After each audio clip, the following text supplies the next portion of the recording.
हरियाणा के भिवानी जिले की एक मासूम लड़की मनीषा, जिसकी दर्दनाक मौत में पूरे हरियाणा ही नहीं बल्कि पूरे देश को हिला दिया।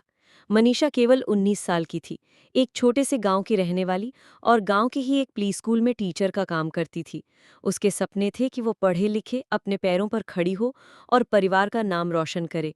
उसके पिता खेती करते थे, माँ गृहिणी थी और घर की आर्थिक स्थिति बहुत मजबूत नहीं थी। लेकिन मनीषा अपनी मेहनत से परिवार के लिए कुछ करना चाहती थी। वो खुश मिजाज थी, सबके साथ अच्छे से रहती थी, बच्चों को पढ़ाना उसका शौक था। गांव के लोग कहते हैं कि मनीषा बहुत समझदार और होनहार लड़की थी। 13 अगस्त 2025 की सुबह मनीषा रोज की तरह अपने घर से स्कूल के लिए निकली। सुबह 8 बजे उसने अपनी छोटे भाई से कहा, शाम को आकर होमवर्क चेक करूंगी, और मुस्कुराते हुए निकल पड़ी। ये एक सामान्य दिन लग रहा था, लेकिन उसी दिन उसकी जिंदगी का सबसे बड़ा दुखद मोड़ बन गया। दिन बीत गया, शाम हुई, लेकिन मनीषा घर नहीं लौटी। परिवार वालों ने फोन किया, लेकिन फोन स्विच ऑफ था। वे चिंतित हुए, इधर उधर ढूंढा, लेकिन कोई सुराग नहीं मिला। रात को भी वो घर नहीं आई तो परिजन थाने पहुंचे और पुलिस से गुहार लगाई कि उनकी बेटी लापता है, रिपोर्ट दर्ज की जाए और खोजबीन की जाए। लेकिन पुलिस ने मामले को हल्के में लिया और कहा, लड़की भाग गई होगी, खुद वापस आ जाएगी। इस लापरवाही ने आने वाले तूफान की नींव रख दी। 2 दिन तक न पुलिस ने तलाश की, न कोई ठोस कदम उठाया गया। 15 अगस्त की सुबह गांव के कुछ बच्चे खेतों के पास खेल रहे थे। अचानक उन्होंने देखा कि एक खेत में कुछ पड़ा है। पास जाकर देखा तो उनके होश उड़ गए। वहां मनीषा का शव पड़ा था। उसके गले पर गहरे निशान थे, शरीर पर चोटों के संकेत थे। ये दृश्य देखकर हर किसी के पैरों तले जमीन खिसक गई। परिवार वाले पहुंचे तो मां रो रो कर बेहोश हो गईं। पिता धरती पर गिरकर फूट फूट कर रो पड़े। पूरे गांव में मातम छा गया। हर किसी के मन में सवाल था कि ये हादसा कैसे हुआ, किसने किया, क्यों किया। परिवार का साफ आरोप था कि ये आत्महत्या नहीं बल्कि सोची समझी हत्या है। अगर पुलिस ने समय रहते कदम उठाया होता तो शायद मनीषा आज जिंदा होती। इसके बाद गांव में गुस्से का माहौल बन गया। लोग सड़कों पर उतर आए, बाजार बंद कर दिए गए, सड़कों पर जाम लगाया गया, महापंचायत बुलाई गई।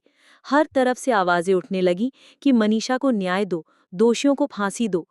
परिजनों ने साफ कहा, जब तक सीबीआई जांच नहीं होगी और सच्चाई सामने नहीं आएगी, तब तक हम बेटी का अंतिम संस्कार नहीं करेंगे। विरोध इतना बढ़ गया कि सोशल मीडिया पर भी मामला वायरल हो गया। लोग पुलिस की नाकामी पर सवाल उठा रहे थे।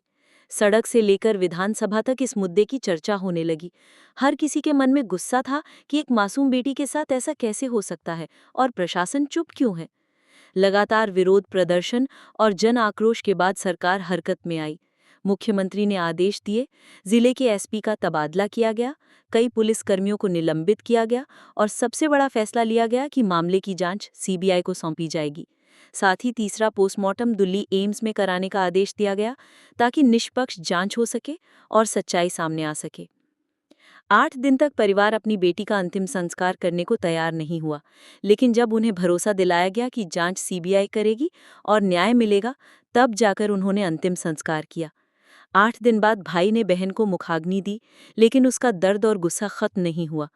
अब मामला सीबीआई के पास है और कई अहम सवाल हैं जिनकी तह तक जाना जरूरी है।